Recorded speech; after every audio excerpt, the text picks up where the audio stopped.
ઓમ તત્સત. પરમાત્મા સદગુરુ મહારાજનો જય. હવે આપણો આગળનો પોઈન્ટ છે વસ્તુ વિચારધારા. કે વસ્તુ વિચારધારા. અહીં આપણે એક એવી વસ્તુનો અનુભવ કરવાનો છે કે જે વસ્તુ પરમ તત્વ અર્થાત ચૈતન્ય છે. સમગ્ર વિશ્વ તથા પરમાત્મા સહિતની જે બાબતો અનાદિથી ઉદ્ભવ પામી છે તથા અંતે જેમાં વિસ્મય થવાની છે અને હાલમાં પણ જે પદ કે પદાર્થાકારે ભાસી રહી છે તે સમગ્રનું મૂળ સ્વરૂપ તો આ વસ્તુ પોતે જ છે. આપણા વેદકર્તાઓ તથા સમગ્ર દ્વૈત માત્રનું પણ પોતાનું સ્વસ્વરૂપ આ વસ્તુ જ છે. માટે ચૈતન્ય વસ્તુ વિલસે સદાય વિશ્વ સ્વરૂપે વિભિન્ન. આદિ અંત એમાં કહેવાય આપ સ્વરૂપ અભિન્ન. આમ જુદા જુદા સ્વરૂપે વિલસવા છતાં પણ પોતે વસ્તુ અભિન્ન જ છે. જેમ ઉદ્દીપક નામનો વાયુ હોય તો જ જ્વલન ક્રિયા થઈ શકે છે, પરંતુ તે વાયુ અગ્નિ કે લાકડો ભેળો કદાપી પણ બળી જતો નથી જ અને છેવટે પોતે એના એ જ રૂપે હોય છે. એમ તમામ વિશ્વ જેના સિવાય ઉત્પન્ન થઈ શકતું જ નથી અને અસ્થિ પણ તેનામાં જ ધરાવે છે તથા છેવટે અંત પણ એમ જ થાય છે. છતાં પણ જે ઉત્પત્તિ સ્થિતિ કે લયનો કરતા થતો જ નથી અને પોતે પોતાના સ્વરૂપે આબાદ જ હોય છે. એ જ વસ્તુ પરમ તત્વ કે પરમ સત્ય સ્વરૂપ છે. જ્યાં સુધી આ વસ્તુનો અનુભવ સહિત અનુભૂતિ ના થાય ત્યાં સુધી જ્ઞાનીને પણ ગમે ત્યાં ભૂલથાપ થઈ જવાની શક્યતા છે. માટે જ કહ્યું છે કે જ્ઞાની ગોથો ખાય તો પછી વિચાર કરવો ઘટે કે બીજાની તો શું વસિયત હશે. કારણ કે આ વસ્તુ ગમે તેવા જ્ઞાનીની પણ કદર કે મોહ પામ્યા સિવાય જ તેનો નાશ એટલે બાદ કરી દે છે, અર્થાત શાંત થાય છે. જેમ વીજળી કોઈની જ શરમ ધરતી નથી અને મરનારનો પસ્તાવો પણ કરતી જ નથી. વિદ્યુત એ તો પાછી એની પોતે જ જેમ બળતી હોય એમ જ બળે છે. એમ આ વસ્તુ સમગ્રના મહાપ્રલય થવા છતાં તેને કોઈ જ નુકસાન થતું નથી તથા કોઈનો પણ હર્ષ કે શોક કરતી જ નથી. તેનો તો ફક્ત એક જ સિદ્ધાંત છે કે જે કોઈ પણ આવે તેની અસ્થિ મિટાવી દઈ પોતાનામાં જ લય કરી લે છે. જેમ સમુદ્ર ગમે તેને સમાવી લે છે તેમ આ વસ્તુ પણ મહાભંડારોનો પણ તે ભંડાર જ છે. તેથી તો તે આદિ અંત વગરની જ છે તથા આદિ અંત કે મધ્ય કોઈ પણ કહો તે આ વસ્તુ જ છે.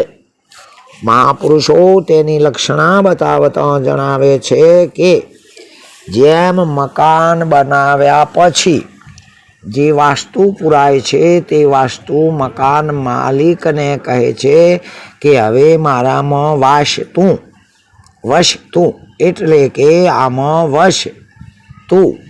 આમ વસ્તુનો ગર્ભિત લક્ષ્ય થાય છે કે મારામાં વશ અર્થાત રહે. તું પછી કોઈ પણ હોય તેનો તેનામાં તે વિરોધ કરતી નથી. આમ પ્રભુ હોય તો પણ વસ્તુ એટલે મારામાં જીવ જગત કે જ્ઞાની અજ્ઞાની તથા પદ કે પદાર્થ સર્વને કહે છે વસ્તુ એટલે મારામાં. નવખંડ સપદીપ્ત કાર્ય કારણ તથા કરતા ભોગતા સર્વ તેમજ વસે છે. જે આપણે મારું કહીએ છીએ એ મારું કહેનારો જે છે તેમાં એમ. છતાં પણ તેમાં જગ્યા કે ના જગ્યાનો પ્રશ્ન જ થતો નથી.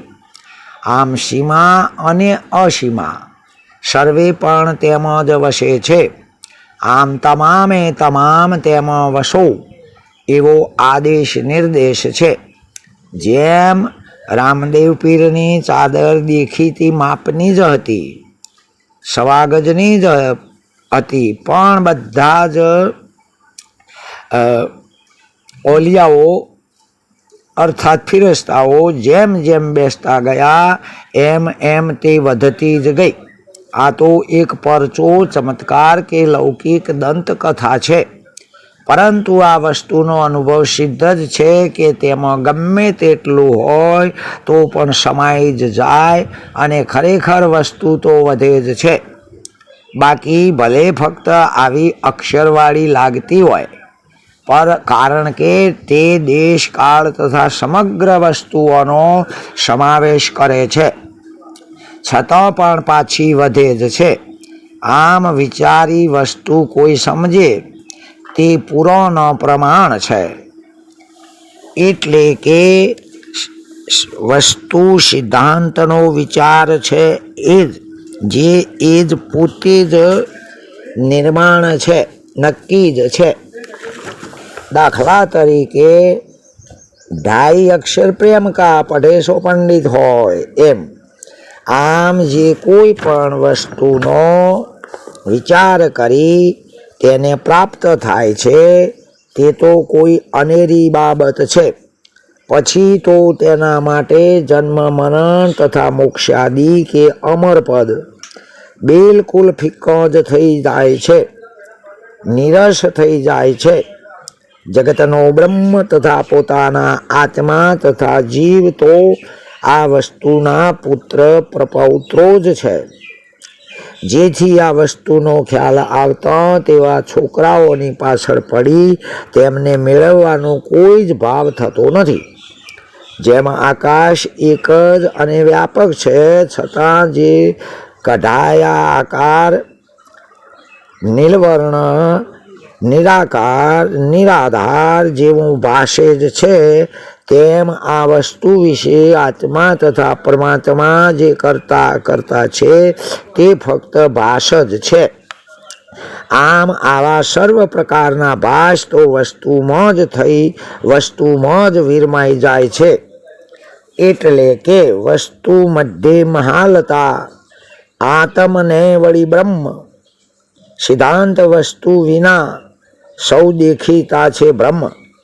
બ્રહ્મ છે દેખીતા તે નથી મળવાના કોઈ દી. માટે વસ્તુ વિના જુઓ કોઈ કદાપી નથી.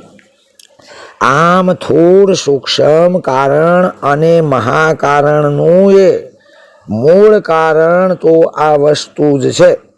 દેહનોય દેહ, વિષયોનોય વિષય, આંખને આંખ, કાનનોય કાન, અંગ અવયવોનોય અંગ અવયવ, જગતનું એ જગત, ભૂતોનોય ભૂત, પ્રાણીઓનોય પ્રાણ, જન્મોનોય જન્મ તથા મૃત્યુનોય મૃત્યુ અને ગુરુનોય ગુરુ આ વસ્તુ પોતે જ છે.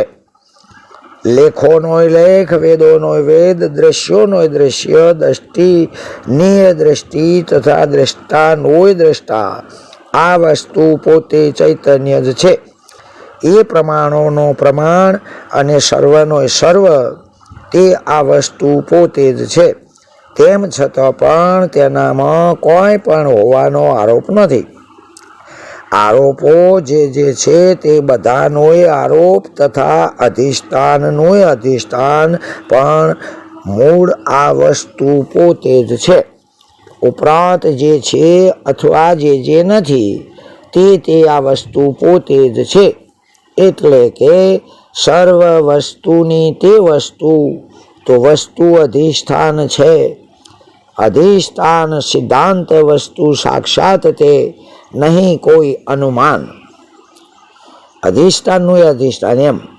માટે આ વસ્તુ વિશે લગભગ અનુમાન માનવું નહીં. અનુમાન છે એવું કરવું નહીં, કારણ કે સર્વ પ્રકારના જે સાક્ષાત્કારો છે તે આ વસ્તુમાંથી જુદા થઈ બની શકતા નથી. આમ સાક્ષાત્કાર સહિત જે શ્રવણ મનનાદિ છે તે આ વસ્તુ પોતે જ છે, કારણ કે દ્રષ્ટાનું મૂળ સ્વરૂપ પણ વસ્તુ જ છે. દ્રષ્ટિ પણ વસ્તુ સ્વરૂપ જ છે અને દ્રશ્ય પણ વસ્તુ પોતે જ છે. જ્ઞાતાનું મૂળ સ્વરૂપ આ વસ્તુ જ છે, જ્ઞાન પણ વસ્તુ સ્વરૂપ જ છે અને જ્ઞેય પદાર્થ પણ આ વસ્તુ પોતે જ છે. ઉપરાંત જેમ નાયક જુદો જુદો પાત્રોનો વેશ પહેરે છે નાટકમાં, પણ તે પાત્રના રૂપમાં તે નાયક એ તો નથી જ હોતો. દાખલા તરીકે ભર્તુહરી બને તો જેમ ભર્તુહરી તો નાયક નથી, પરંતુ કોઈક રાજા જ છે, તે જુદો જ છે. એમ આ વસ્તુ તમામે તમામ નામોના રૂપમાં જ છે. તેમ છતાં કોઈ પણ નામ તે આ વસ્તુ તો નથી, કારણ કે નામ તો વસ્તુએ પહેરેલું એકમાત્ર બખ્તર જ છે, મ્યાન જ છે. આમ નાયક અને ભર્તુહરી કહેવાય છે અથવા ભર્તુહરી નાયક કહેવાય છે. એમ અભેદતાથી જ નામ વસ્તુ કહેવાય છે અથવા વસ્તુ નામ કહેવાય છે. બાકી તો દેખીતો ભેદ છે. આમ નામ વસ્તુ સ્વરૂપ છે, છતાં પણ વસ્તુ પોતે નામ નથી. રૂપ માત્ર પણ વસ્તુ સ્વરૂપ છે, છતાં પણ વસ્તુ તે રૂપ નથી. ટૂંકમાં રૂપ માત્ર વસ્તુનો તો છે જ, પણ વસ્તુનું કોઈ આગવું રૂપ તો નથી. વળી વસ્તુ પોતે તો કોઈ શબ્દ નથી જ. ગુણો બધા જ વસ્તુ સ્વરૂપ જ છે, છતાં પણ વસ્તુ પોતે તો કોઈ પણ ગુણ નથી. એ જ રીતે આકૃતિઓ તમામ વસ્તુ સ્વરૂપ છે, પણ વસ્તુ પોતે તો કોઈ આકૃતિ નથી. જેમ સમગ્ર ઘરની વસ્તુઓને ઘરવખરીઓને જનરલી વસ્તુ કહેવાય છે, એમાં કોઈ ભેદ નથી. આ રીતે ચૈતન્ય એ વસ્તુ જ છે અને આ જેમ વિચારધારા, તત્વ વિચારધારા, ગંગાધારા આ બધી ધારાઓ હોય છે, એમ વસ્તુ પણ એક વિચારની ધારા છે. ઓમ તત્સત. સદગુરુ મહારાજનો જય.